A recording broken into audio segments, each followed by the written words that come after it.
Muito bem.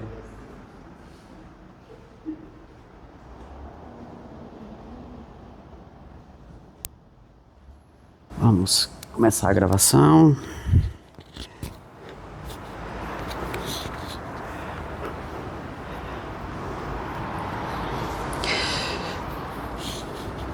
Mais 2 minutinhos e já começamos.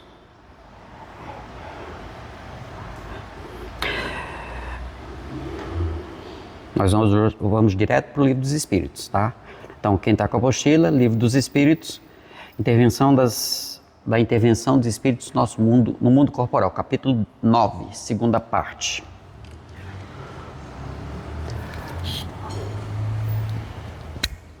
Deixa eu colocar aqui, ó.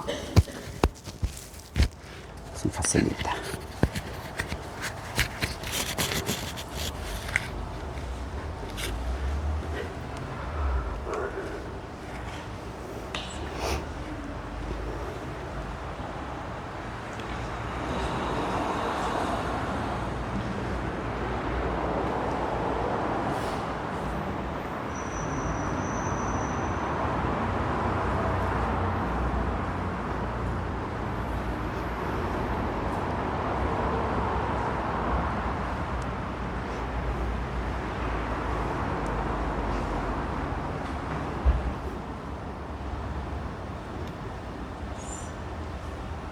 Você faz a nossa prece? Por favor.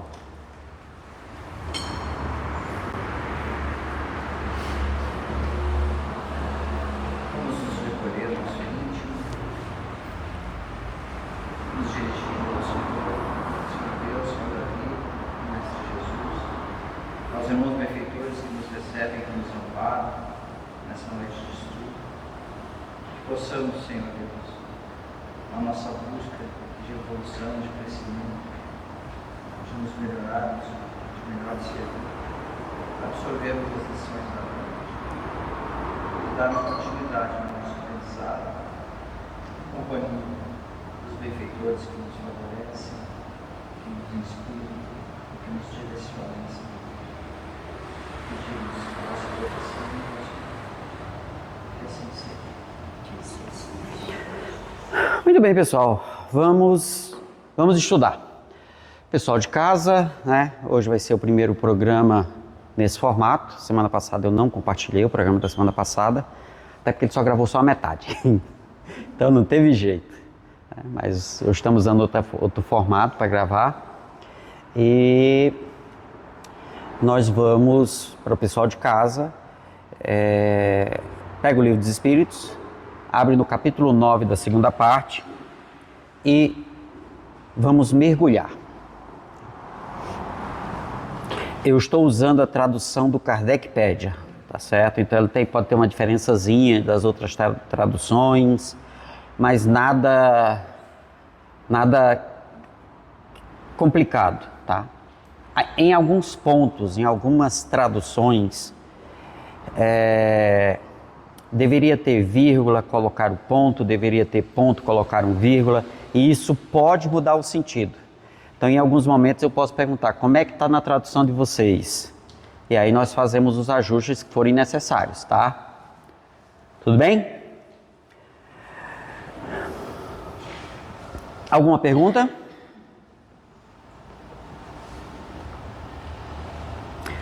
O que é obsessão? É o quê? Vamos lá?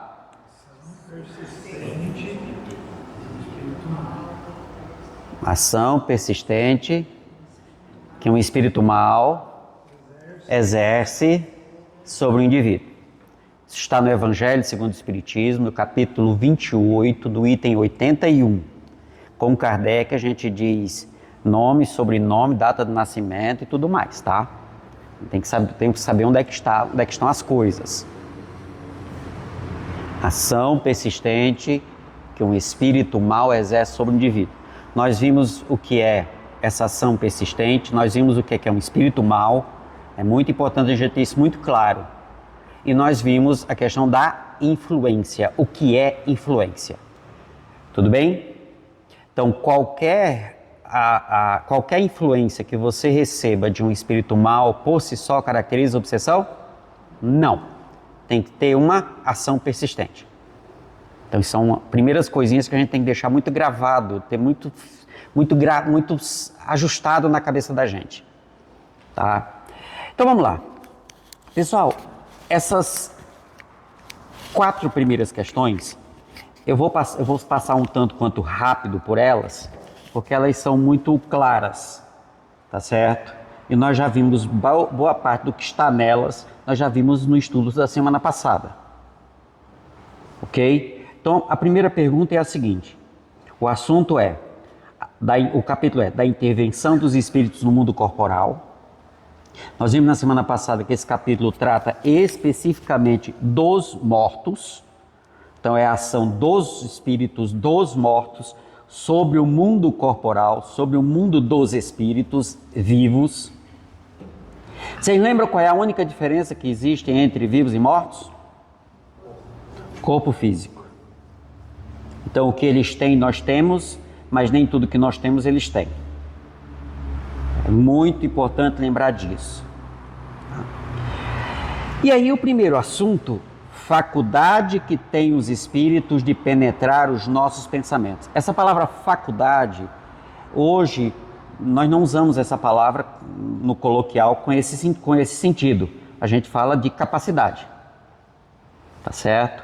Quem é profissional da área da educação da década de 90 deve ter estudado sobre competências e habilidades.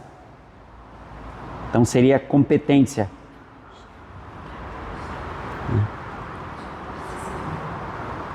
Se alguém precisar. Sim. Eu vi que está exatamente igual, eu pensei que ia ter alguma coisa de... Não.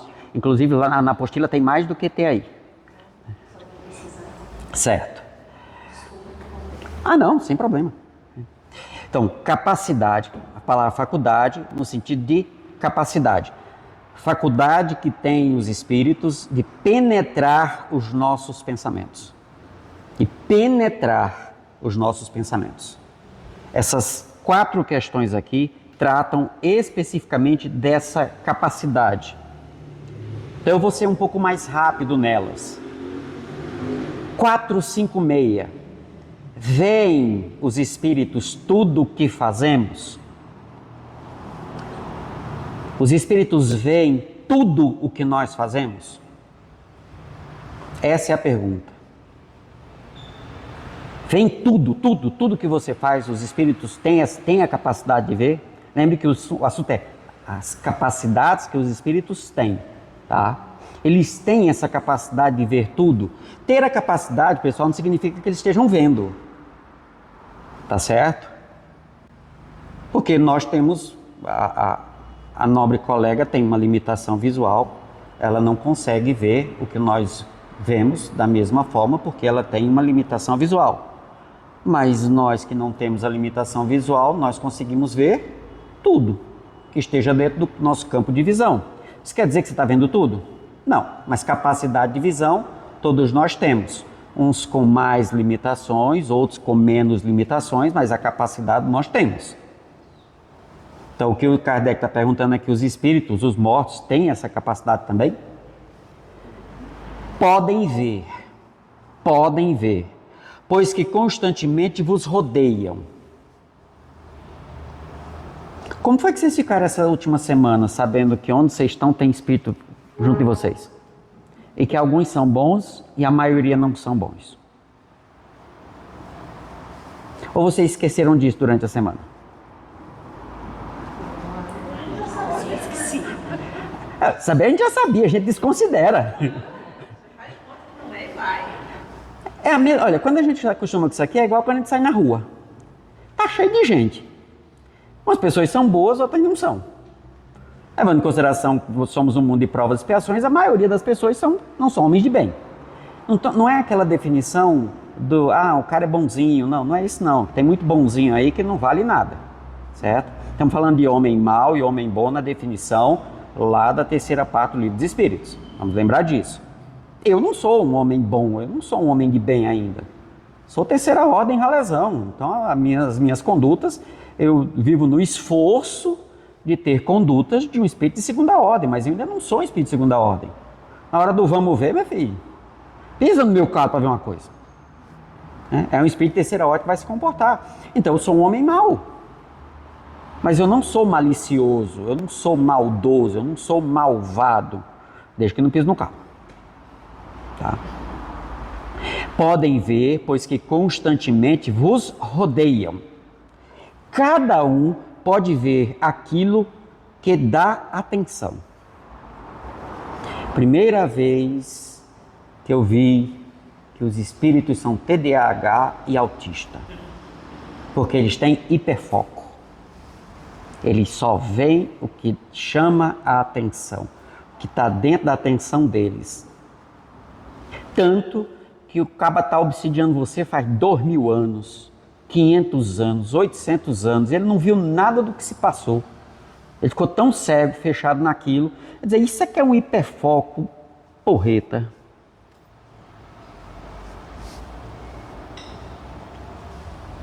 Ele só vai ver o que lhe chama a atenção. Não é o que ele quer ver, é diferente, tá? É diferente. Mas também tem situações que ele só vê o que ele quer ver. Tá? Não se ocupam com o que lhes é indiferente.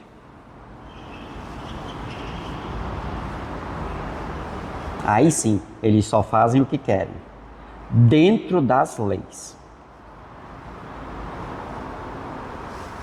É importante gravar isso. Quem for futuramente, ou que já participa de reunião mediúnica, de desobsessão, ou venha participar, é importante lembrar disso.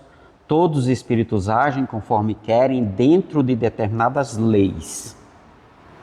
E o que Kardec chama a atenção é, aprenda essas leis. E nós vamos aprendê-las no decorrer que a gente for estudando. Vamos ver o que é uma lei.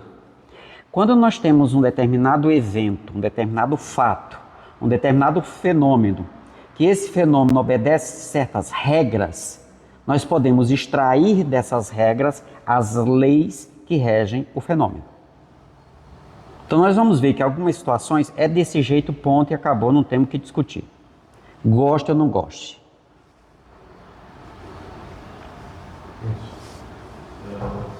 Mencionaste que dentro de determinadas regras, né, determinadas leis, mas eles não são transgressores? Por que eles obedecem a essas leis?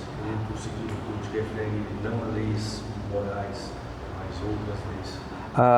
No conjunto das leis naturais, tanto que a terceira parte é da lei divina ou natural.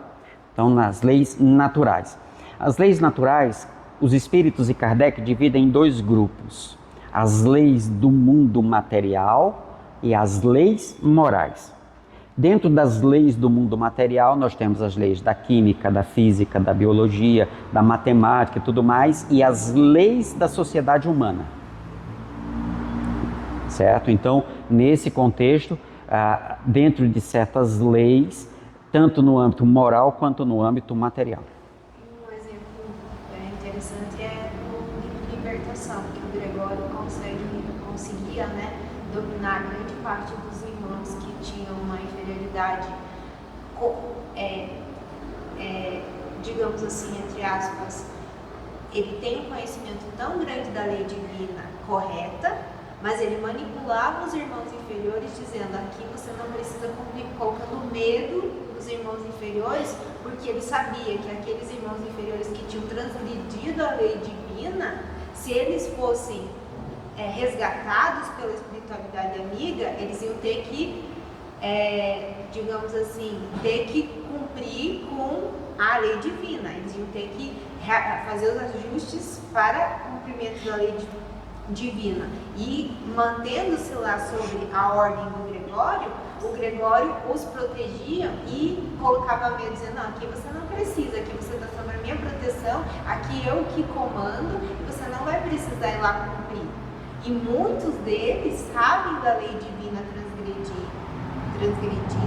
e não se dispõem a serem resgatados por medo da questão de que eles têm um compromisso com a lei divina, de causa e efeito. Então, tem essa situação de que essa lei que eles não voltar a cumprir é por medo da causa e do efeito do que eles fizeram. Não tem essa lógica também? Tem, só que a gente vai ter que analisar alguns pontos, certo? Tem que analisar alguns pontos. O primeiro deles, a gente vai entrar nisso mais lá na frente, né? A ideia de ter o conhecimento da lei. A definição de conhecimento, ela exige um pouco mais do que você ter as informações, certo? Então, por exemplo, todo mundo aqui sabe que tem que perdoar 70 vezes 7 vezes, quer dizer, perdoar ao infinito? Perdoamos?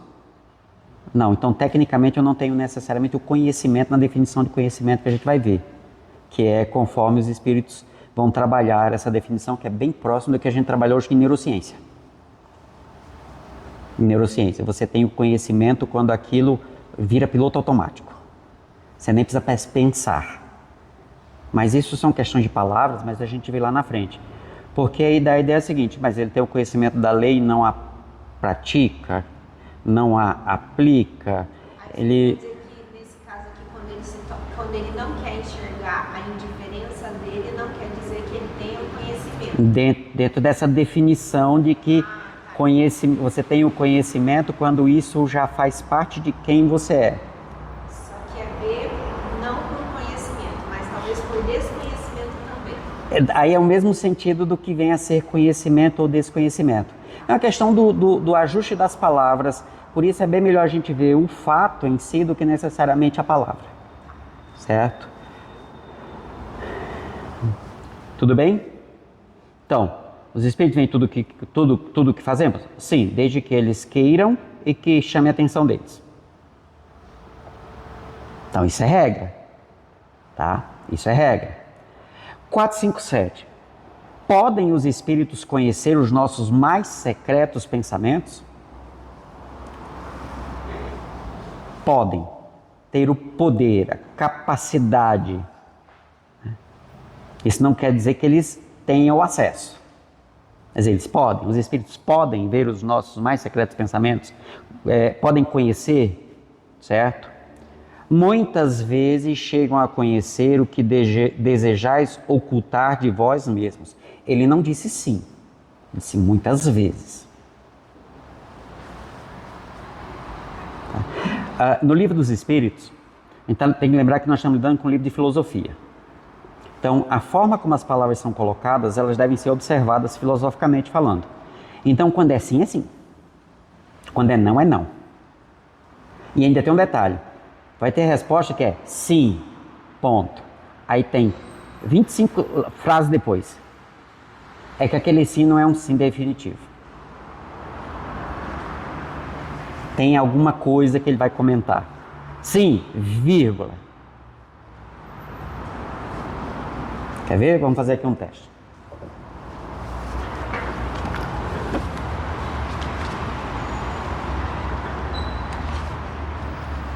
Questão número 10.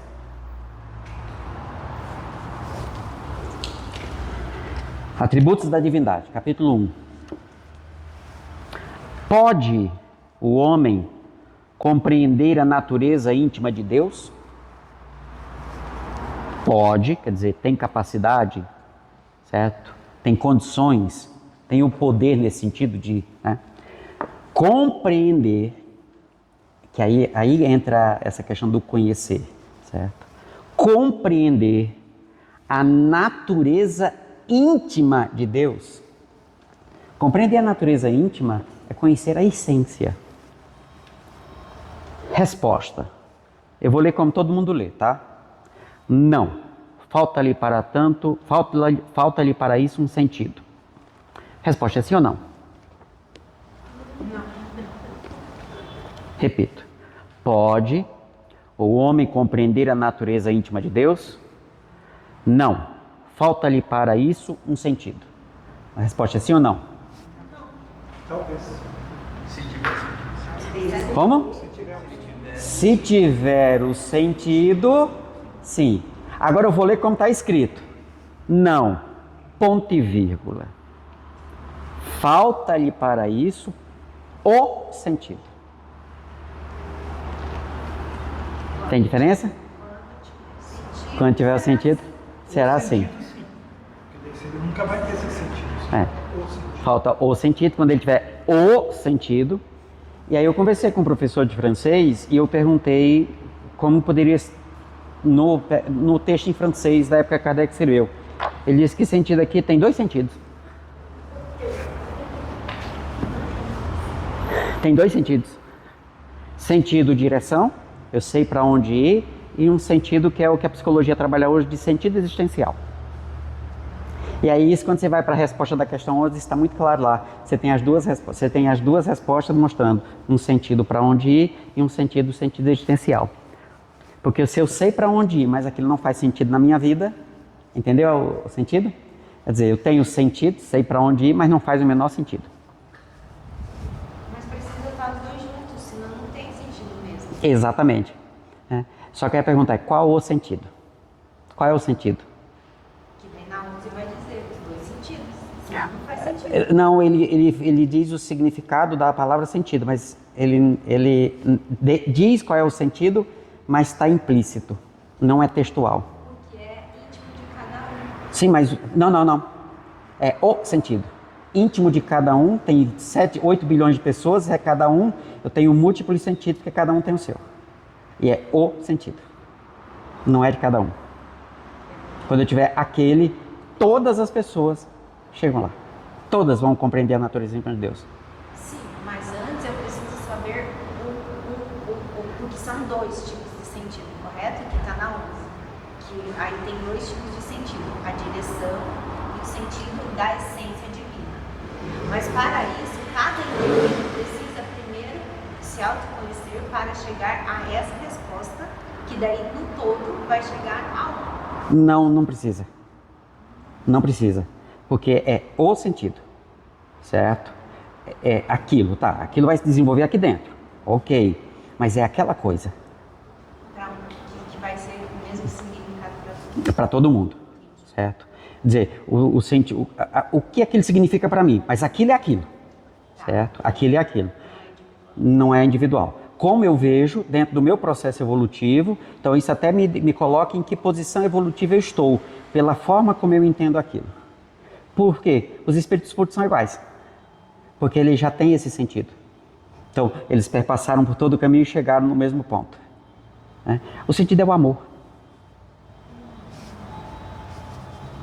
É o amor. Porque é ele que me dá direção e sentido existencial. Ele resolve as duas coisas. E sabe como é que eu descobri isso? Assistindo Cavaleiro do Zodíaco. Curiosamente, assistindo Cavaleiro do Zodíaco também é cultura. Então, podem os espíritos conhecer os nossos mais secretos pensamentos? Muitas vezes chegam a conhecer o que desejaríeis ocultar de vós mesmos. Nem atos, nem pensamentos se lhe podem dissimular. As traduções de vocês têm o quê? Dissimular? Não, porque nós estamos com a mesma, né? Mas quem está com outras traduções? Eu estou com o do Kardecpédia. Quem está com o do Guilhom Ribeiro provavelmente vai ser a mesma coisa. Pode dissimular, veja, não é esconder.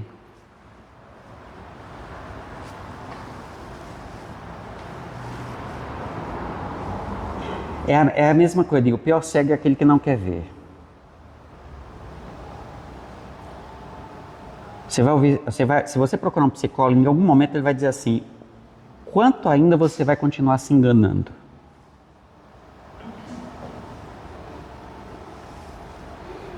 É essa a ideia do dissimular. Dissimular é mostrar algo que você não é. Mas aí você está... você que está fantasiando, ou você está se escondendo, sabe? Porque assim, esse dissimular que assim, nós não podemos, mesmo que nós queremos mostrar uma outra face, eles conseguem enxergar. Certo, eles conseguem enxergar. Por isso que muitas vezes a nossa sintonia não consegue desvincular das obsessões, porque eles conseguem ver tudo e às vezes a gente consegue se desvincular de um obsessor sendo uma pessoa melhor, mas se a gente não consegue nem mesmo se desvincular e manter uma simulação dos nossos atos, querendo esconder, mas ele está vendo. E às vezes a gente quebra o vínculo com o obsessor, como aconteceu com o Divaldo, quando ele recebe a mãe do obsessor dele, ele quebrou ali, ele conseguiu mostrar para o obsessor dele que ele amava a mãe, que ele estava recebendo a mãe, lembra? Sim. Ele quebra ali, um ato, e aí a obsessão é quebrada ali. E às vezes a gente continua com uma sintonia, um vínculo com o obsessor, por quê? Porque ele está vendo tudo. A gente não consegue se desvincular por essa situação aqui. Pronto, vamos dar um up na ideia. Lembra que Kardec trabalha com simpatia e não com sintonia? Pois é, ele trabalha com simpatia, não é lei de sintonia, é lei de simpatia. Porque o que é que nos mantém vinculados aos espíritos? Quem nós somos, certo? Quem nós somos. E mesmo que eu mude, enquanto aquele obsessor não entender que de fato eu mudei, porque aí Kardec vai usar no texto que eu passei do item 81, tá? E na resposta da questão 122b que a gente viu na semana passada. Lembra da pergunta? Essa influência perdurará só no começo ou durará em toda a vida do espírito? De espírito. O espírito responde: ela durará até que o espírito tenha total império sobre si mesmo, de modo a ponto que o obsessor, né, que os espíritos desistam de obsediá-lo. Desistam de obsediá-lo. Existem algumas técnicas usadas em desobsessões que são agressivas. Na proposta espírita, essas ideias são rejeitadas. Eu dou um exemplo: apometria. Certo? Por isso que não se adota apometria em casas espíritas. Porque na casa espírita, o diálogo com os espíritos e Kardec coloca assim, né? Instruções habilmente ministradas para tentar convencê-lo a interromper o processo. Então será sempre, o fim do processo obsessivo é sempre uma decisão do obsessor, não do obsediado.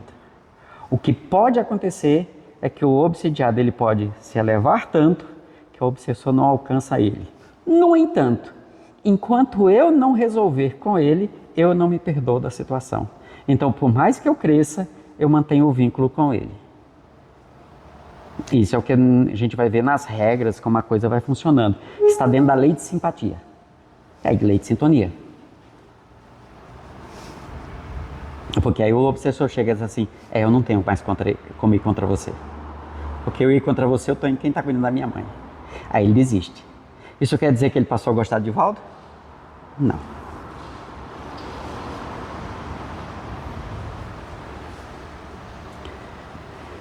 Muitas vezes chegam a conhecer o que desejaríeis ocultar de vós mesmos, ponto. Nem atos, vírgula, nem pensamentos se lhes podem dissimular. Você não consegue esconder nada de quem você quer esconder. Mas lembrem, todos os espíritos veem os seus pensamentos? Não. Mas eles podem ver? Podem. A gente tem que descobrir o que é que a lei estabelece. Por que que alguns podem e outros não? Conseguir? Todos conseguem. Mas por que que nem todos vão ver? Por que somente alguns? Por que que o obsessor consegue?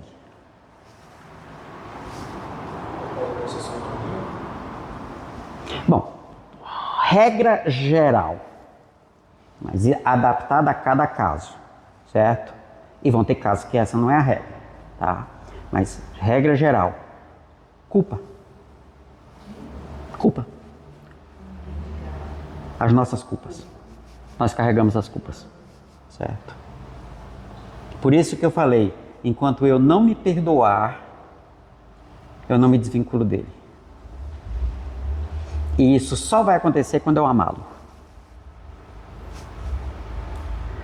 Só que enquanto ele estiver no atoleiro, por mais que eu cresça, eu me mantenho vinculado a ele por amor. Ele tem um risco, como você comentou, de você conhecer, se tiver alguma questão que faça você de repente descer de novo, cair de novo, pode ter essa obsessão novamente? Mas eu não cresci. que é retrogradar. Não existe retrogradação. Cresceu, cresceu. Você não volta a ser criança. Você só vai ter comportamento de criança se você nunca deixou de ser criança. Ou por questões neurológicas. Aí é o testemunho que eu dou no meu caso da epilepsia. Porque no meu caso eu fui diagnosticada, fui curada e depois fui diagnosticada. E provavelmente no meu caso já é considerado, que é um caso raro e complexo. Veio. E teve uma médica que viu um irmão que me acompanha. Nos domínios da mediunidade tem um caso assim. No livro Nos Domínios da Mediunidade tem um caso assim. Então eu já identifiquei que é um caso que é o caso que eu não consigo ter esse perdão. Eu não me auto-perdoo. Exatamente. Eu não consigo assim, não ainda tive essa elevação espiritual para entender que eu preciso me perdoar e preciso amá-lo. Porque é difícil você amar alguém que você não conhece, não sabe o que você fez ou o que ele fez. É difícil ter essa... E aí eu não tenho força suficiente para fazer essa... eu não posso me interligar com ele porque eu sou fraca. E se eu me interligo com ele, eu tenho crise. Porque ele faz ter a crise. Nos domínios da mediunidade tem. Mas é que tá a pegadinha da espiritualidade. E assim, eu não tenho elevação para conseguir, eu não tenho força para conseguir. Você só vai chegar a ter evolução e desenvolver a força com o processo. Pois é, aí agora eu estou conseguindo e aprendendo a lidar com a situação. Mas aí o que acontece? Eu tive o diagnóstico, aí eu consegui me elevar. Aí o que aconteceu? Baixou a minha simpatia, aí eu voltei a ter diagnóstico de novo. Pela questão humana, no meu caso é um caso raro, complexo, eu não tenho nada físico, é considerado espiritual, né? Na questão dentro da região da nossa doutrina. É um caso espiritual. E aí, o que acontece? Eu me autoconhecendo, eu já sei disso. Que tá nessa situação que eu preciso. Você precisa. Aí está nessa situação. Aí quando eu tenho essa sintonia com ele, aí ele consegue fazer o equilíbrio. Ele consegue não, eu deixo ele fazer com você. É porque ele vai usar algum artifício para fazer você... Vamos lá. 457A. As questões A, B e tal, elas são questões para complementar o raciocínio que não ficou totalmente completo na questão específica, certo? Então, aí, assim, mais fácil nos seria ocultar de uma pessoa viva qualquer coisa do que esconder dessa mesma pessoa depois de morta? Certamente, ponto.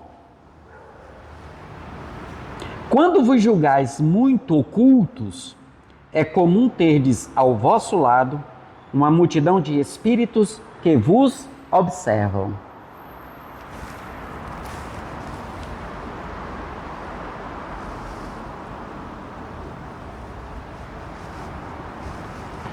Não adianta, você nunca está sozinho. Na literatura mediúnica, então, eu não encontrei isso na codificação, certo, pessoal? Não encontrei isso em Kardec, está na literatura mediúnica. Só existe um lugar e uma situação nesse lugar em que você estará sozinho. Assim, sozinho sem espíritos, sem morto junto, certo? Na literatura, eu não encontrei outra situação. Tem naquele fala sobre isso, mas você vê, mas em tal caso... acontece, mas não, há uma certa unanimidade até hoje. Um único lugar e dentro desse lugar uma única situação em que não terão espíritos. É no seu quarto, com a sua esposa, com o seu esposo, com o seu companheiro, com sua companheira, com o seu parceiro, com sua parceira, na hora do sexo, especificamente com amor. É um momento tão sublime, que até os orientadores saem do quarto. Está na literatura mediúnica. Fora isso, esquece. Você está lá tomando seu banho, tem gente olhando. Você está lá comendo, tem gente olhando. Você está no número 2, tem gente olhando. Então, não adianta. Então, dentro da literatura mediúnica, a única situação até hoje que eu vi que aí há uma certa unanimidade dos espíritos, é no seu quarto, no momento da intimidade do casal, tá? Do casal com amor. Se é só para se animar, tem gente vendo.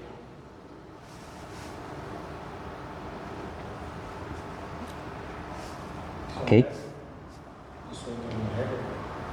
Bom, pela experiência, pela literatura, né? Isso tem um certo consenso, então podemos colocar dentro como uma regra.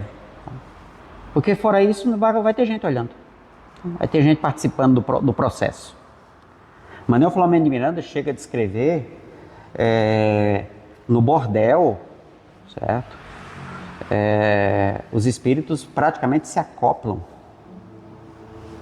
e fazem o ato sexual em conjunto com os encarnados. Está o casal lá e o casal de espírito, na hora que eles começam, praticamente, a descrição que o Manuel Filomeno de Miranda, a gente sabe que não existe incorporação como a gente entende, né?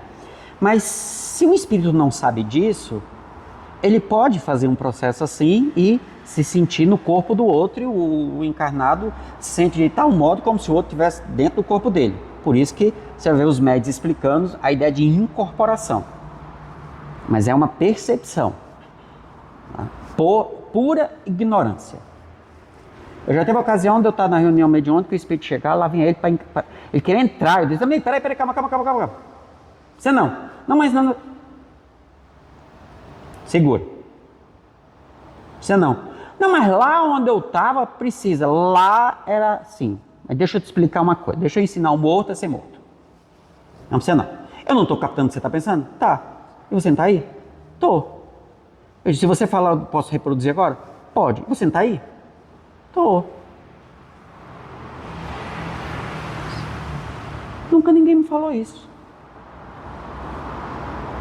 Então agora você fica aqui, nós vamos fazer uma sintoniazinha, nós vamos se ligar para reforçar, para poder você usar o meu corpo, mas fica aí no seu cantinho, que eu fico aqui no meu, estou aqui sentadinho, se você quiser sentar também sente, é pensamento, perispírito, é perispírito. Ele, o que é perispírito?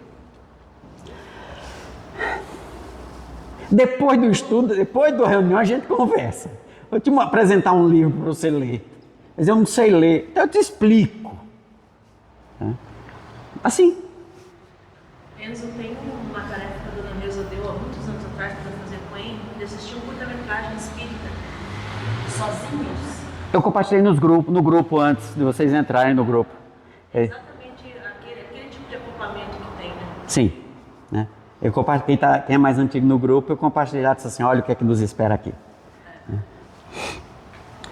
Certamente, quando vos julgais muito ocultos, é comum terdes ao vosso lado uma multidão de espíritos que vos observam. Ainda temos uma questão aqui, que é o que determina eles conseguirem ver, eles conseguirem acessar os pensamentos que eles conseguem? Conseguem. Então, Kardec está introduzindo o capítulo com esse ponto. Eles conseguem acessar nossos pensamentos? Sim. Eles conseguem ver o que está lá no meu pensamento escondido até de mim mesmo? Sim. Vocês têm uma noção que essa resposta ela antecipou conhecimentos da psicologia do final do século XIX e do século XX, falando do inconsciente, do subconsciente, que tem lá informação que você mesmo não tem acesso, mas está lá? Vocês viram o que está aqui?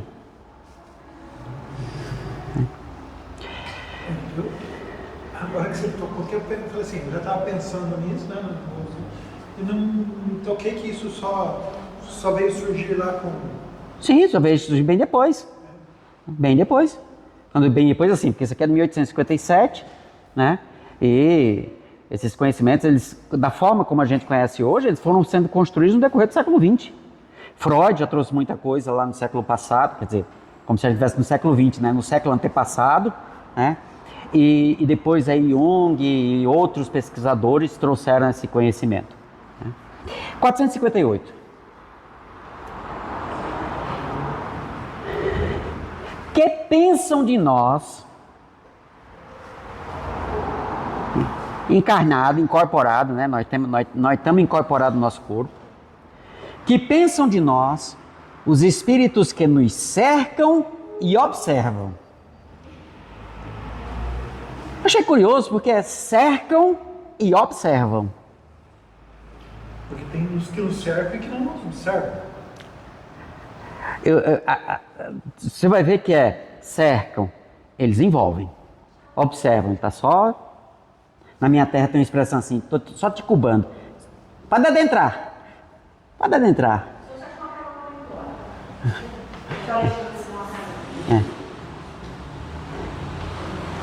Então assim. Tá. Na minha terra tem uma expressão, tô só te cubando. Cubando é medindo, né? Fazer a cubagem e tal, né? Quer dizer, eu tô só te olhando. Então, na minha terra, quando era novo, hoje faz assim, né? Na minha época, assim, tô só te cubando, viu? Minha mãe, quando falava isso...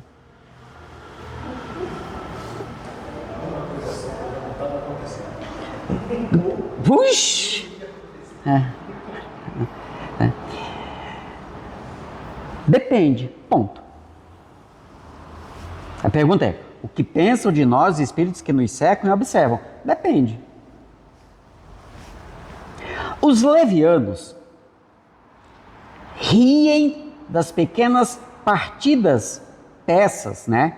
Brincadeiras que vos pregam e zombam das vossas impaciências.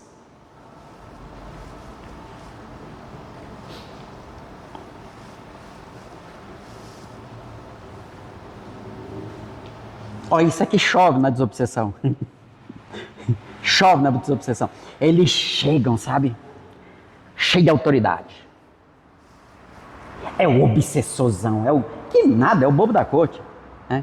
Aí quem tem um pouco de experiência e tal. Primeiro que não leva em consideração a cara que ele aparece. Eu lembro que eu estava em casa, entrou uma menina correndo. Corria para um lado, corria para o outro. Corria para um lado, corria para o outro. Aí a namorada na época tinha vidência, médium vidente, né? Mas nesse momento ela não está se agindo como médium vidente, pessoal. Tem uma diferença. O que é médium? Médium é instrumento. Médium vidente é aquele que o espírito usa o indivíduo para se mostrar. Você vê os espíritos, isso é vidência simples. É fenômeno anímico, capacidade anímica. E todo mundo tem. Certo? Todo mundo tem. E aí a mulher, ela disse, ô Enzo, você tá vendo? Eu disse, não. Eu tô escutando uma risada e já tá me irritando. E eu tava estudando. Ela disse, mas tem uma menininha passeando aqui.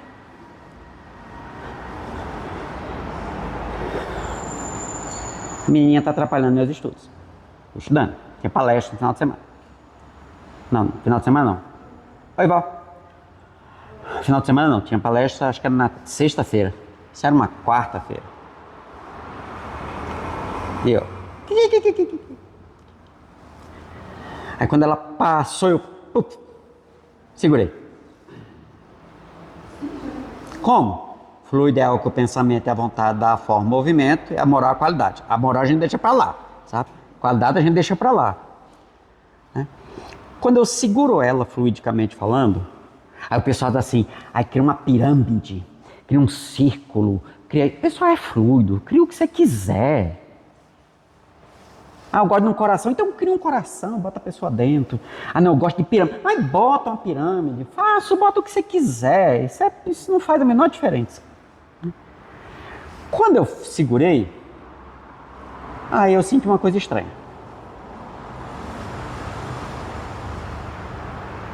Aí eu chamei ela e disse assim, vem cá, deixa eu te ensinar aqui uma coisa. Nunca, nunca, nunca, nunca, nunca, nunca haja com os espíritos baseado no que você está vendo. Porque tem forma de menina. Bonitinha, danadinha. Existe uma técnica fluídica usada nas reuniões de desobsessão pelos espíritos. Manuel Flamengo de Miranda escreve isso no livro Loucura e Obsessão, chamada choque anímico. O que é o choque anímico? Eu faço com que ele assuma a aparência que ele tem. Que ele de fato tem na última encarnação, ou aquela que ele mantém firme. E quando eu fiz, aparece um peão bem grandão, feio para danado,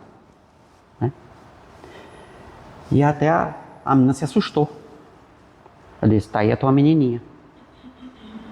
Aí ele começou a rir. Pensei que eu ia enganar vocês. Eu disse, que danado você está fazendo aqui, menino? Eu disse, eu queria atrapalhar o seu estudo. Você se incomoda? Aí eu disse, por isso você ficou com uma menininha gritando para um lado e para outro, né? Ele disse, pois é, né?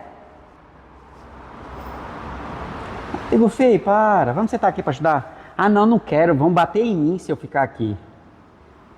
Eu disse, bom, não, vem para cá, senta aqui. Eu comecei a ler para ele.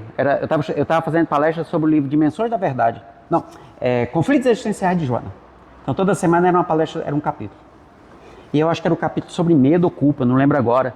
Eu comecei a ler, ele começou a passar mal. Porque ele tinha tanto medo onde ele estava, que ele começou a passar mal. Eu disse, calma. Você agora está protegido. Isso é um espírito leviano. Zombeteiros, brincalhões. Por isso que depende. O que pensam de nós os espíritos que nos cercam e observam? Depende, ponto. Os levianos riem das pequenas partidas que vos pregam e zombam das vossas impaciências. Então você acha que eles vão atacar onde?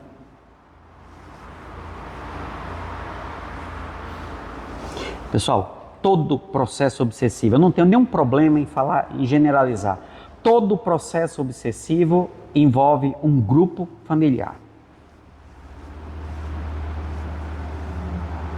Todo.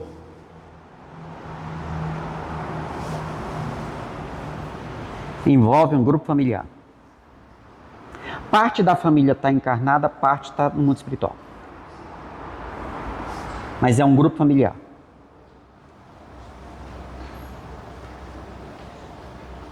E se eles querem tirar a sua paciência, eles vão atuar onde? Em você? Não.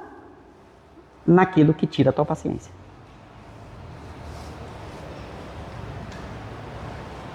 Aí na reunião de desobsessão, o Espírito diz assim, eu não fiz nada. Não tenho culpa que ele é impaciente. Os espíritos sérios, aí é que a gente já pode antecipar um spoiler. Qual o significado da palavra sério quando Kardec usa no livro dos Espíritos, no livro dos Médiuns, no Evangelho, na obra dele como um todo? A palavra sério ou seriedade é sinônimo de utilidade. Os espíritos sérios são os espíritos que todos os seus atos, todas as suas condutas são úteis. Mas qual o parâmetro de eu saber se uma coisa é útil ou não? Útil é tudo que é conforme a lei divina. Inútil, tudo que dela se afasta.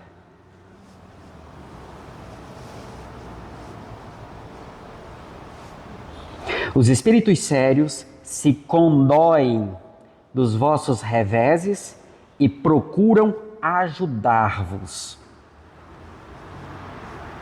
Quando Kardec detalha isso aqui, ele vai dizer, os bons espíritos nos dão assistência. Eles não fazem por nós.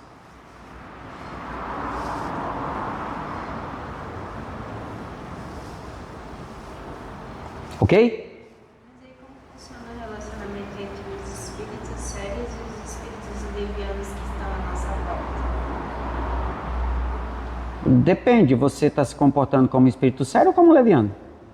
Estou me comportando, por exemplo, se eu estiver fragilizada, que a minha simpatia não está adequada, mas eu tenho espíritos sérios que se comovem e que estão me ajudando, mas ao mesmo tempo eu tenho algumas influências dos espíritos levianos. Esses espíritos sérios, eles vão interferir para retirar esses espíritos levianos da minha volta? Não.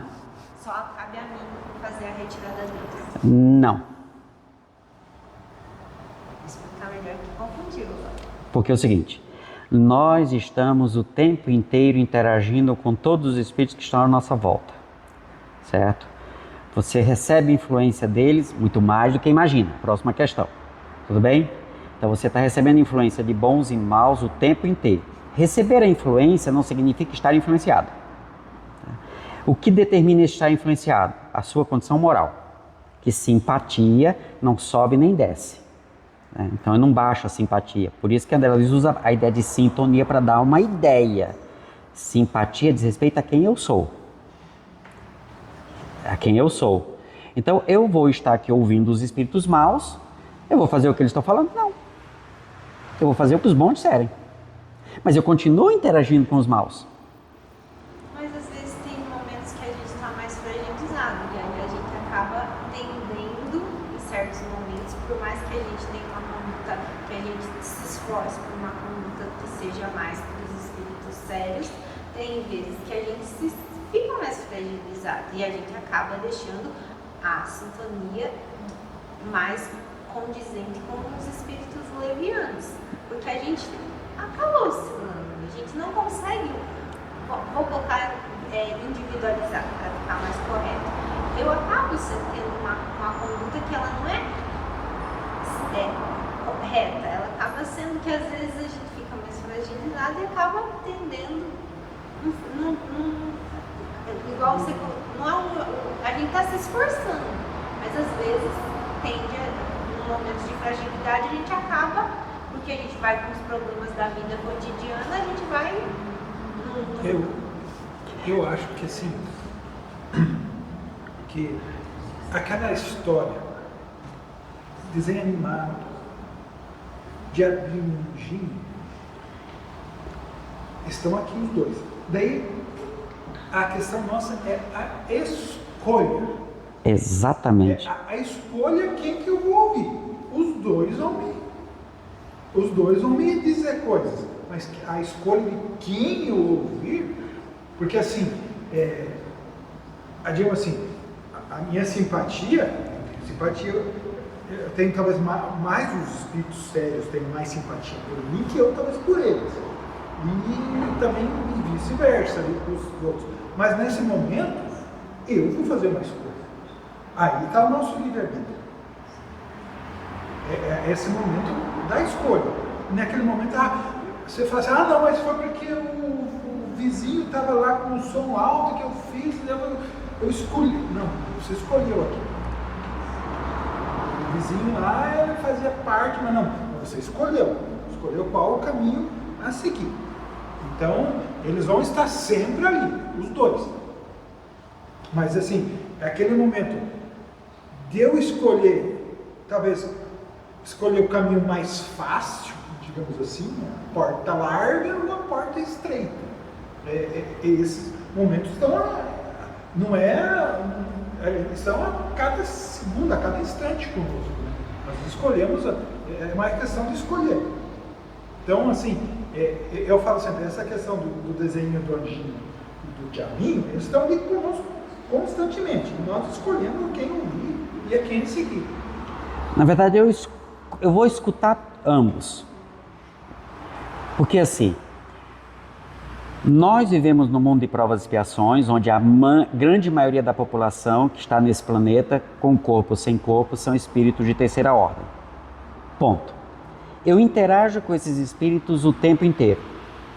Com corpo ou sem corpo. Interajo com eles o tempo inteiro. Certo? Eu vou fazer que escolhas? As influências estão chegando. Então, mesmo no momento de fragilidade, que geralmente se traduz por cansaço psicológico, muitas vezes decorrência de cansaço físico, simplesmente expõe quem de fato eu sou. Certo? Então eu não estou cedendo aos maus, eu estou simplesmente no meu momento ali de é agora que eu escolho a ser diferente. Só que eu ainda não sou, mas eu escolho uma conduta diferente, que é a conduta de um espírito de segunda ordem, para me esforçar nesta conduta, mesmo estando fragilizado. É isso que me faz ser forte, e não ser forte para conseguir fazer. É isso que vai me tornar forte. Muito bem. Estamos dando obsessão, mas querendo ou não, estudo de moral. Moral espírita. Vamos lá. Então, essas questões aqui era só para a gente ter, Kardec faz uma introdução, demonstrando que os espíritos eles têm a capacidade de ver os nossos pensamentos, de adentrar nos nossos pensamentos. Eles têm a capacidade. Eles conseguem? Depende. Depende de quê? Se aquilo chama a atenção deles, se aquilo é do interesse deles e se eu consigo não dar acesso a eles. E aí tem uma regra geral. Regra, essa é regra. É da lei de simpatia. Daqui para baixo, todo mundo vê. Daqui para cima, só quem está para cima. Então, todos os espíritos que estão, ou melhor, daqui para baixo, só o que você deixar. Daqui para cima, esquece. Todos os espíritos que estão acima de você conseguem ver tudo. Abaixo, só se você deixar.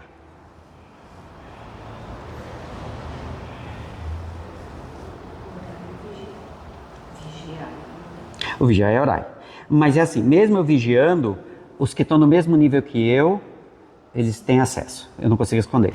E aqueles que eu tenho vínculo emocional. Eu não consigo esconder. Culpa é uma emoção. Vamos lembrar disso. Então, aqueles ao qual eu transgredi a lei divina e por causa das minhas transgressões, eu contribuí na escolha deles, eu me sinto responsável por eles. A lei me vincula a isso. Então, por mais que eu cresça, dentro de mim vai ficar dizendo, eu tenho que ajudar. É o que Paulo vai dizer. Eu sou devedor a todos aqueles que sabem menos que eu. Até Emmanuel escreve alguns textos sobre isso, devedores, tudo mais. Mesmo eu estando encarnada e eles estão desencarnados e eu não souber, esse vínculo permanece? Permanece. Aí eu não sei, mas eles... É da lei. Às vezes nem sabem. Vai depender se ele quiser ver ou não. Não. Volta na questão anterior de identificar o que ele quer ver e o que ele não quer. Não, vai depender se a espiritualidade entende que nós podemos juntos nos trabalhar. O processo obsessivo não acontece ao acaso. Até isso faz parte de um planejamento. Tanto que quem tem muito tempo de reunião mediúnica sabe, 30 anos depois de reunião mediúnica, de repente um espírito chega assim, te achei. É só agora? Então ele sabe uns podres da sua vida que tem relação direta com as experiências que você está passando.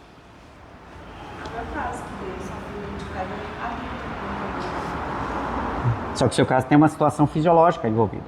Aí é outra coisa, é um caso específico. Espiritual. Ok? Então quando o obsessor te acha, você só diz assim, eita meu amigo, vamos lá. Vamos caminhando junto aqui. Estamos juntos, estamos no mesmo buraco. É um mano que te achou agora. E o processo se resolve em conjunto. Deve se resolver em conjunto, com o grupo como um todo, o grupo familiar como um todo.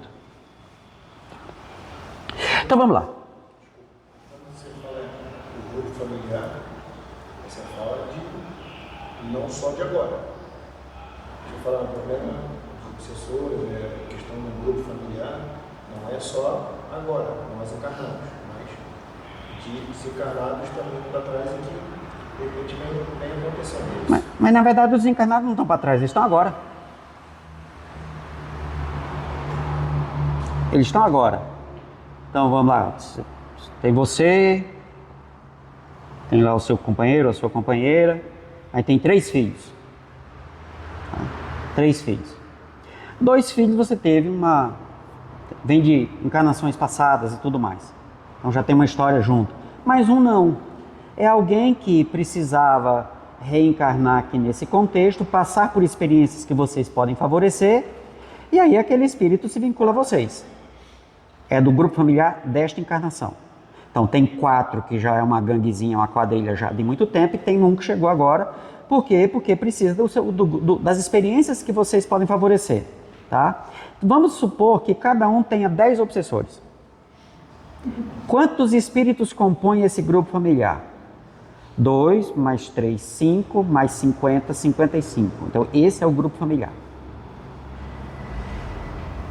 Então, esse processo ele vai perdurar por basicamente bom tempo da encarnação de todo mundo.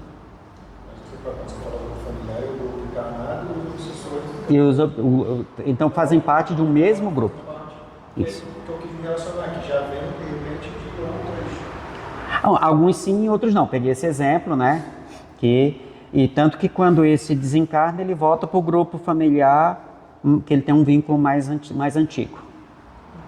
Não, sem dúvida também, não só os obsessores, também Os familiares, os espíritos de um modo geral. Eu peguei esses, né? os espíritos familiares nossos, simpáticos a nós, que estão ali nesse momento, né?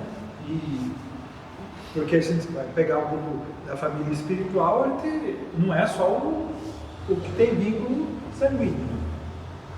Então, quer dizer, a gente olha o grupo como um todo. Eu já contei o caso aqui de vocês, eu conheci uma família que tinha o pai, a mãe, 3 filhos.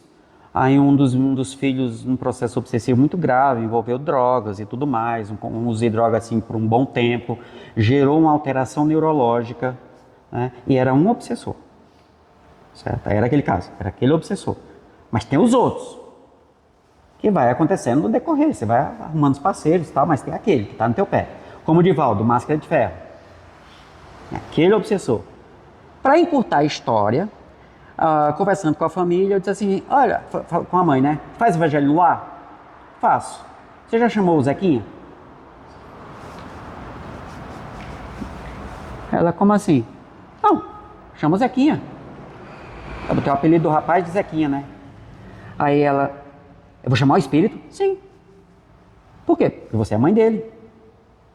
Eu vou dizer uma coisa, você tem sido mãe dos dois, várias e várias encarnações. Aí vem um, o outro fica. Vem um, o outro fica. Vem um, o outro fica.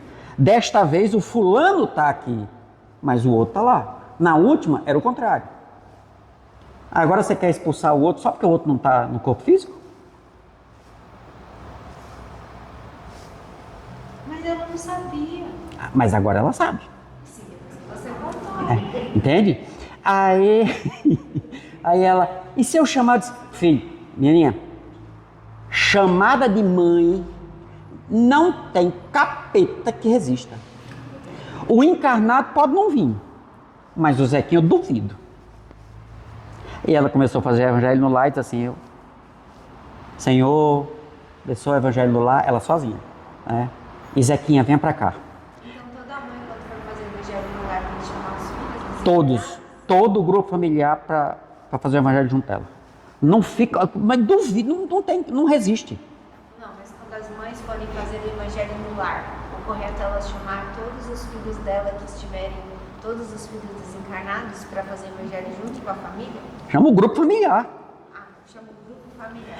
Eu não dá, porque, por exemplo, você vai chamar todos os filhos. Eu teve uma encarnação que eu tive mais de 80 filhos. Mas vai lá fazer. Mas não, se tiver todo mundo desencarnado, não cabe lá em casa.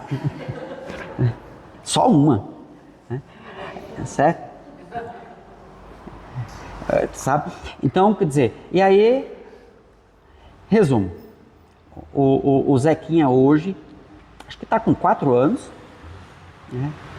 E as 3 primeiras palavras que ele começou a pronunciar: papai, mamãe e o nome do tio.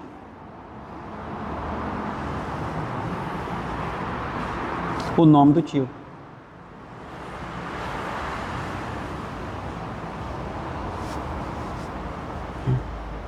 E quem é que ele é mais apegado? Vovó. Quem é que mais puxa o saco do Zequinha? Vovó. Você tem uma ideia, candomblé, eles aconselham o evangelho no lar, você escreva no pano, inclusive, né? Pede para escrever, até cortar toda a árvore genealógica da família. Tá? E você faça a prece com toda a árvore genealógica da família. Eu acho isso extremamente interessante. É essa a lógica. Extremamente rico, porque é uma coisa assim que você realmente Você está considerando, primeiro, que você é um espírito imortal, que você faz parte de uma grande família, que não está contigo só agora, tá? E que você reconhece que isso faz parte da tua história e você não está isolado disso. Aí eu que não valho nada, certo? Que não valho nada. A última vez que eu estive na casa dele lá, tá, pessoal, tava lá a criaturinha, correndo de um lado para outro e a avó correndo de um lado para outro. Aí eu só olhei assim e disse, vai me dizer que quando era obsessor não era mais fácil de lidar?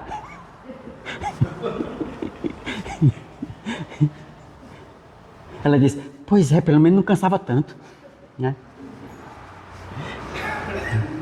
Então a família sabe que tem um espírito ali que é um obsessor do grupo familiar e agora está lá encarnado, que continua manipulando todo mundo. Muito bem, vamos adentrar no item 2, influência oculta dos espíritos em nossos pensamentos e atos. Kardec já fez essa introdução, dizendo que realmente eles podem ver. O que é que eles acham? Depende, né? Os sérios vão ficar com dó da gente, é condoer.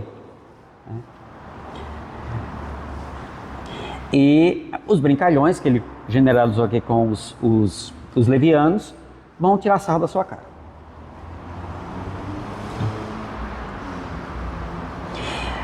Pergunta 459. Influem os espíritos em nossos pensamentos, em nossos atos? Essa questão nós vimos na semana passada, né? A gente pegamos ela para dar uma olhada, né? E vamos lembrar. O quanto você acha que os espíritos influenciam, correto? Tanto bons quanto maus. Ambos vão influenciar. Como estamos no mundo de provas e expiações, a quantidade dos maus, lembrando, que transgridem a lei, não são maldosos, não são malévolos. Tem esse também? Tem, tá? E tem os bons, em menor quantidade. Ambos vão te influenciar. Você cede a quem você escolhe, tá? Você consegue imaginar a quantidade de influência que você recebe por dia? Aí você lembra da resposta, né? Mais do que imaginais. Então você chegou a calcular? Pois é mais.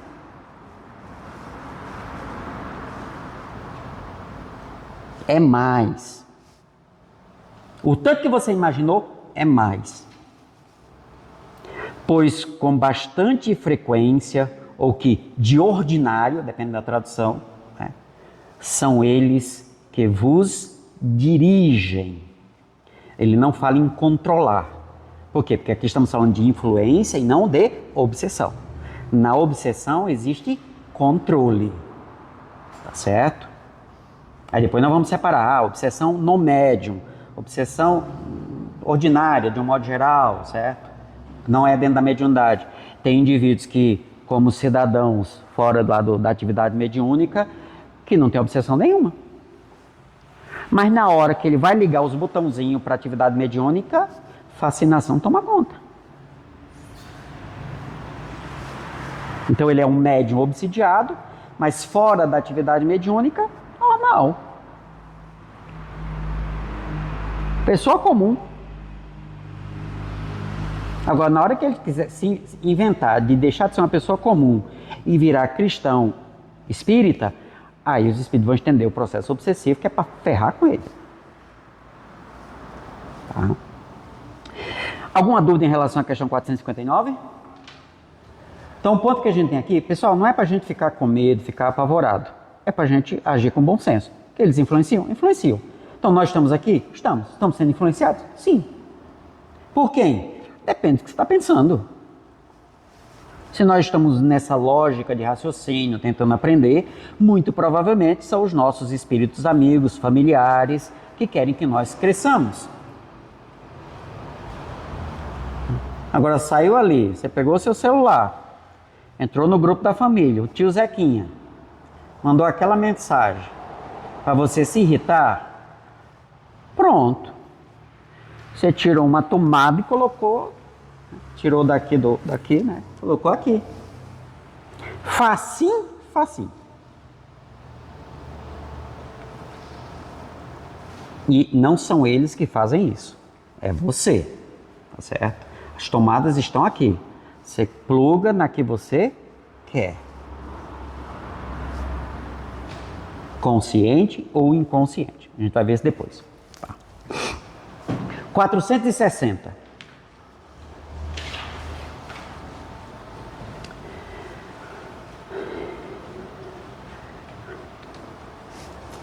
Para médiums, essa pergunta é muito importante, para os médiums que estão hoje atuando nas reuniões mediúnicas, tá? E para quem não é médium que atua nas reuniões mediúnicas, para nós no cotidiano, tá? Depois que terminou o estudo naquele dia, nós descobrimos que tinha vários médios de inspiração e de intuição que não ficaram quietinhos lá, né? Depois eles estavam conversando, nós vimos, né? Lembra que eu perguntei? Quem são médios? Aí 4 levantaram a mão. Eu disse, tá, mas vamos ler aqui o que é que Kardec define como médio intuitivo e médio inspirado. Aí mais 3 levantaram a mão. E depois outros levantaram as mãos. Por quê? Médios. Todo aquele que sente a influência dos espíritos, ok. Mas vamos chamar de médios só os que produzem efeitos patentes. Se chegou uma ideia na sua cabeça, isso virou conduta, isso virou materialidade, efeito patente. Tem recorrência? Sim, então você é um médium no cotidiano, você não participa de reunião mediúnica. Então você já tem que levar em consideração que você tem que ter como livro debaixo do braço o livro dos médios, que é o livro que orienta a sua atividade no dia a dia. Você está em atuação mediúnica o tempo inteiro. Só nunca se deu conta, agora você sabe. Então você tem que levar em consideração os cuidados que Kardec oferece para o médium da reunião mediúnica onde você está. Aí qual foi o problema? É que nós pegamos a caixinha da reunião mediúnica, etc. Média é só o que se encaixa aqui dentro e deixamos o resto para lá.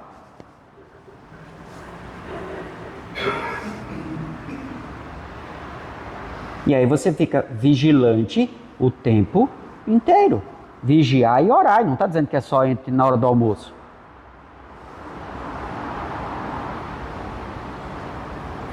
Você sabe quanto tempo os nossos amiguinhos que querem que nós não evoluamos, continuemos terceira ordem, ficam vigilantes, só esperando uma brecha? O tempo todo. Eu como treinador de obsessor, a primeira coisa que eu vou ensinar para ele é: você não precisa comer, você não precisa comer, você não precisa beber, você não precisa dormir. É só ensinar isso para eles.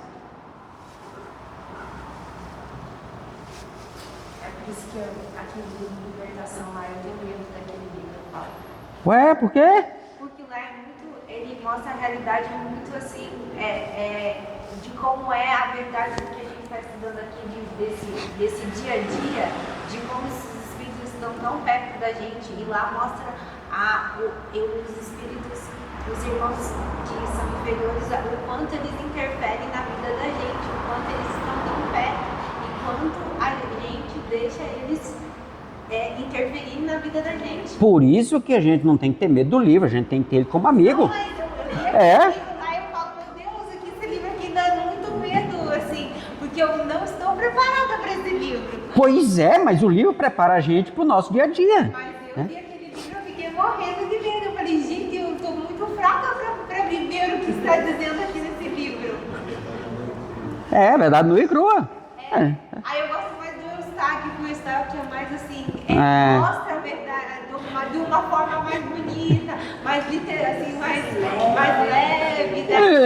Aí eu me apego mais ao Eustáquio, assim, porque o Libertação, ele é muito, assim, chocante, assim, ele é muito, dá um choque, assim. Pois é. Por isso que a gente tá tomando o quê? Melatonina, quando é pouco, para conseguir dormir, né? Por quê? E é pouquinho melatonina, né? Mas quando você precisa tomar aquele negócio, eu não vou falar, né? Porque os remédios têm direitos autorais, né? Mas aqueles bichinhos que torce pelo Vasco da Gama, né? É branco e preto, né? Tem uma lista preta assim, que você toma aquele negócio para poder se apagar. Só que você não apaga. Aí depois acorda com os pesadelos, não sabe de onde. De par com os pensamentos que nos são próprios, os seus pensamentos, de par, certo? de pareia com os seus pensamentos, com os pensamentos que nos são próprios, outros haverá que nos sejam sugeridos.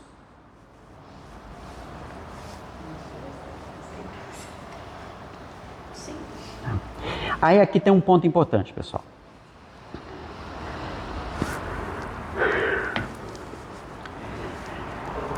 Quando a gente pensa em influência dos espíritos, o que vem na cabeça das pessoas?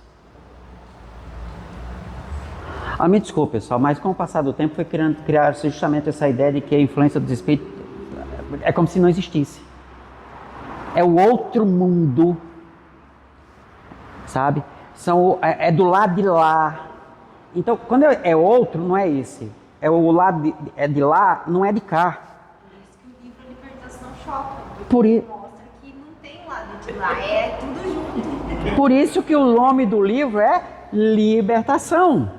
Então, o que a doutrina espírita produzida e organizada, codificada por Kardec faz? Ela esclarece. O que é esclarecer, pessoal? A palavra que está no francês, ela é oriunda do alemão, certo? E me perdoe, mas não vou me atrever a pronunciar. Inclusive, Kant escreve um livro que ele vai falar do que é o esclarecimento, só que ele usa no âmbito da ideologia política, certo? Quer dizer, esclarecido é aquele que não se permite enganar. Esclarecer é oferecer condições para que o indivíduo não se iluda. Então, o que a doutrina espírita nos fez foi o esclarecimento que consola. Porque ele é o consolador prometido, ele não é o ensinador prometido. Ele é o consolador. Só que esse consolo vem pelo esclarecimento. Então ele esclarece consolando e ele consola esclarecendo. A influência, Kardec agora ele vai entrar numa área que tem a ver com pensamentos e atos. Atos tem ou pode ter sensações físicas. Pensamento necessariamente não. Então foi se criando com o passar do tempo, claro, isso aconteceu para proteger as pessoas, certo? Porque elas não estudavam. Pessoal, estudar a doutrina espírita, sério, conforme Kardec prevê lá no Livro dos Médiuns, no capítulo das reuniões das sociedades, isso começou a acontecer nos últimos 20 anos. Até há pouco tempo, o nosso grande objetivo era desenvolver empatia com os necessitados, através da caridade material. Saber que tem gente que sofre. Então esse era o objetivo. Tocar o nosso coração de que tem gente que sofre. Agora chegamos no momento de buscar esse esclarecimento para ir além disso. Além disso. E aí, com o passar do tempo, realmente foi se criando caixinhas para dizer, vamos colocar aqui, vamos proteger, pelo menos isso aqui a gente dá conta. Só que agora, com os estudos, está se descobrindo que, por exemplo, você pode fazer a vocação, mas tem que saber fazer, tem que conhecer as regras da vocação, para poder fazer, porque senão você vai se quebrar. Então não chegamos mais num ponto assim, não faça porque é errado. Não sabe que você não faça porque você não sabe fazer. Aprenda, faça. Está lá explicado. E agora nós estamos... Os espíritos influenciam os nossos pensamentos e atos mais do que a gente imagina. Eles estão do meu lado. Tomada é ilustrativo, porque essa influência, ela acontece principalmente pelo pensamento. E ele vai dar muito mais foco agora nas questões ao pensamento. E pensamento gera sensação? Pensamento gera sensação. Mas o pensamento é seu. As sensações são a partir do seu pensamento.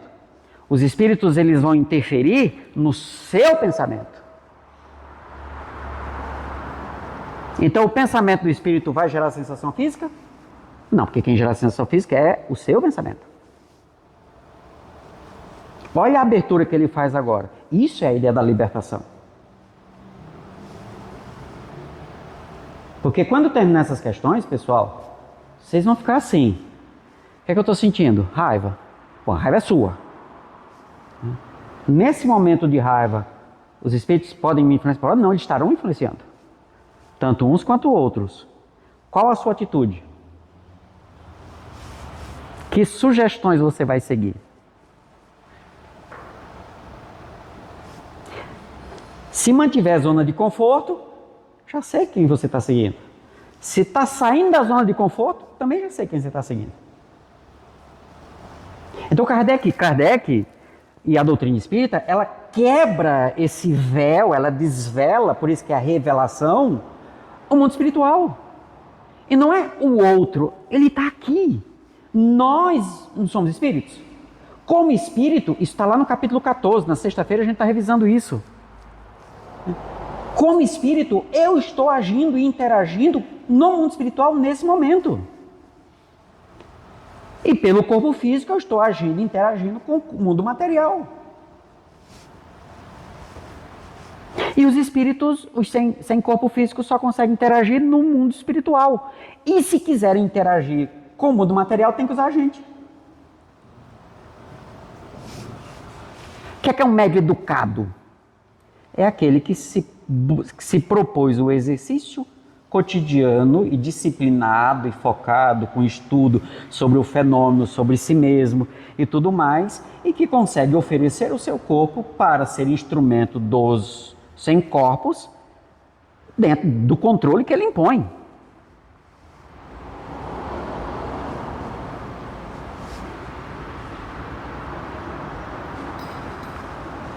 De par com os pensamentos que nos são próprios, outros haverá que nos sejam sugeridos.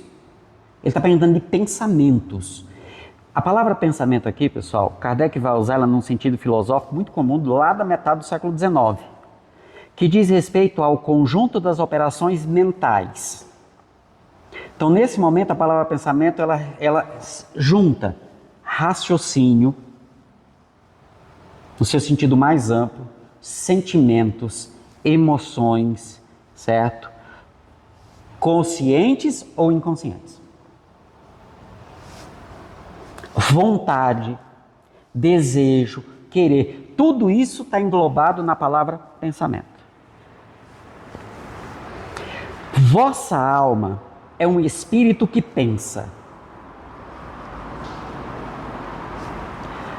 Que é importante.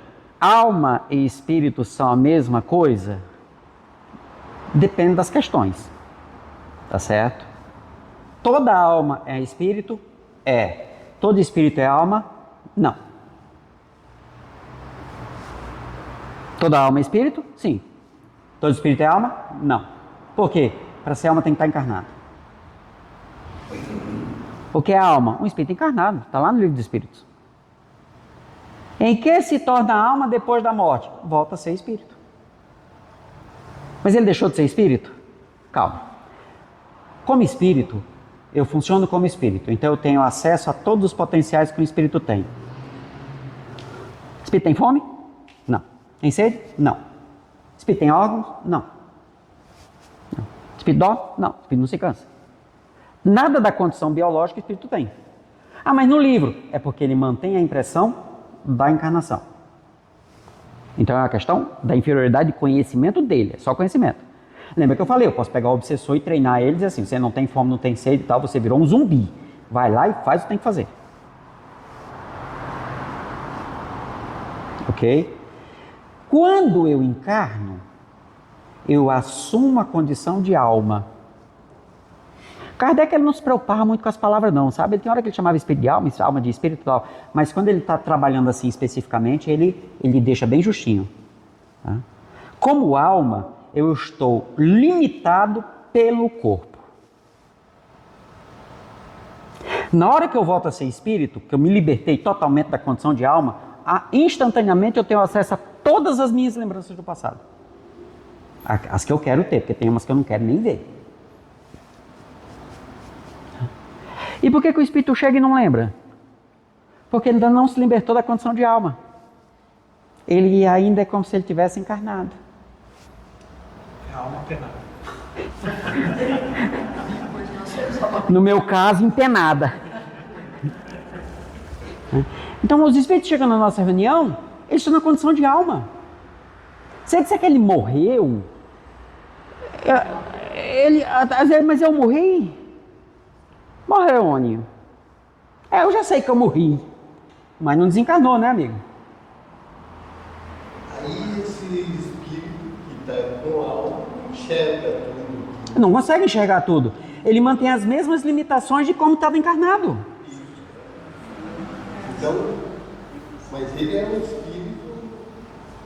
Ele é um espírito, mas na definição técnica, seguindo ao pé da letra, e fica fácil da gente entender a condição desse espírito, ele ainda mantém a condição de alma. Ele morreu, mas não desencarnou. Ele sente frio. Exatamente, ele mantém as mesmas características como se ele tivesse encarnado. Então ele tem todas as limitações do encarnado, ele mantém a condição de alma. Então nessa perspectiva, alma é uma condição que o espírito assume durante a encarnação. Para quê? Para que ele possa estar livre para mergulhar na experiência carnal sem as interferências e influências do ontem. Por isso nós não devemos nos preocupar com o ontem, mas sempre olhar para o amanhã. Vossa alma é um espírito que pensa. Não ignorais que muitos pensamentos vos acodem a um tempo sobre o mesmo assunto e não raro contrários aos dos outros. Contrários uns aos outros. Pois bem, no conjunto deles estão sempre. Sempre a que horas? Em que situação? Vocês estão vendo que para o livro dos Espíritos, não tem agora, depois ou tal, dentro desse contexto aqui, nós vivemos uma coisa só. Não tem o mundo espiritual, o mundo material, é uma coisa só. Certo? Claro, o mundo material impõe limitações à condição de espírito liberto. Mas como espírito eu estou atuando nesse momento no mundo espiritual. Lembra que eu falei que eu posso criar uma cadeira aqui? E se eu tiver um médium que ofereça ectoplasma suficiente, a gente criar um ambiente específico, essa cadeira ela pode ficar materializada a tal ponto que vocês podem sentar nela? Isso a gente vai estudar quando estiver no capítulo, lá na sexta-feira. Eu acho que eu trouxe para cá também. No capítulo Laboratório do Mundo Invisível. O homem da caixa de rapé. Inclusive era um encarnado. Era um vivo que estava fora do corpo e a mulher viu. Pois bem, no conjunto deles, dos pensamentos, estão sempre de mistura os vossos com os nossos. Daí a incerteza em que vos vedes, é que tendes em vós duas ideias a se combaterem. Quando são contrárias, mas e quando não são? E quando elas são iguais? Você vai identificar?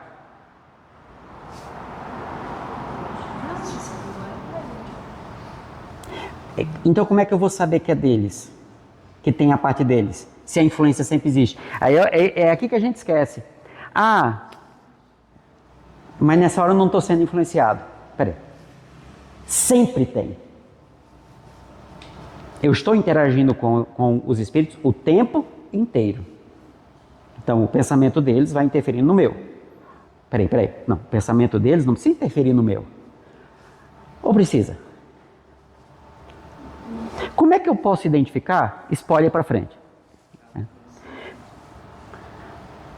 Tá, tudo bem, autoconhecimento. Ele responde na questão mais à frente. Mas como é que eu sei que eu estou sendo influenciado quando o pensamento é o mesmo que o meu?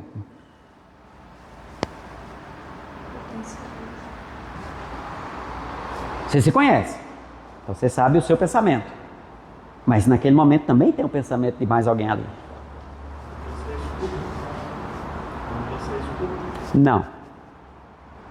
É o mesmo pensamento. Então você não vai estar prestando atenção em escutar, porque inclusive a sua voz está lá dentro. Então, nós estamos sendo influenciados o tempo todo, mais do que imaginamos. Nesse momento, na sua cabeça, tem lá os seus pensamentos.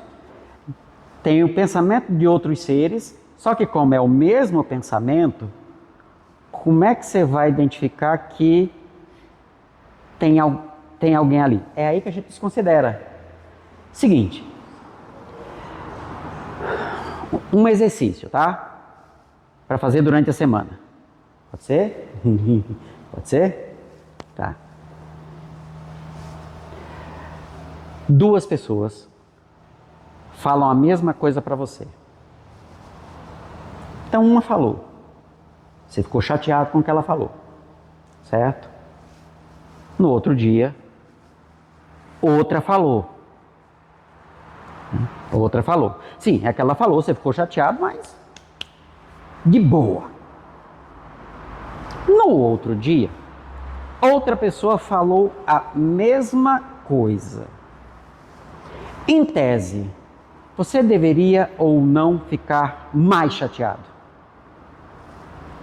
Depende de quem falou. Depende de quem falou. Já se deram conta que às vezes começa pequenininha e dali a pouco vai crescendo, crescendo, crescendo, crescendo e você começa a ter ideias? Sabe aquela piada? Eu estou aqui na minha fazenda, no meu sítiozinho e eu vou pegar aqui, essa história tem várias situações, né? Eu preciso aqui de um serrote, né? Eu lembro que meu vizinho Rafael tem um serrote. Aí eu saio aqui da minha casa, né? Vou lá para casa do Rafael e começo. Será que ele vai me emprestar? Tá. E se ele me emprestar? E aí começa, sabe? Começa. Aí você sabe o resto da piada, né? Quando chega lá, eu digo, pega o seu serrote, sabe? Eu tô tão enraivado com ele. Quer dizer, aquilo foi não crescendo e nada mais, nada menos, não veio nenhuma ideia estranha às minhas. Mas algo foi inflando as minhas ideias. Numa onda. Pessoal, se for inflando, não está sozinho. É que a gente não para prestar atenção nisso. Por quê? Porque é seu pensamento, é a sua voz na sua cabeça.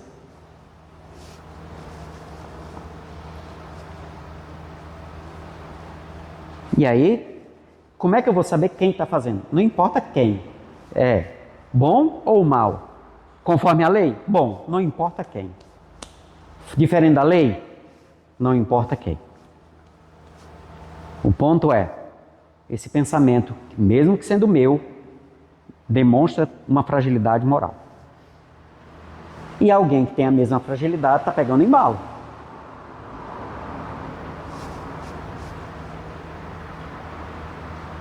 Tudo bem? Faça um exercício essa semana. Como não? Todos os exercícios. Oxe! Esse aqui é o Estudando as Obsessões, né, pessoal? E aí, eu contei aqui que a gente gravava o programa antes, né? Eu vou encerrar, porque já está no horário, mas aí eu conto para a gente ir para casa, tá? Pessoal de casa, até a próxima semana.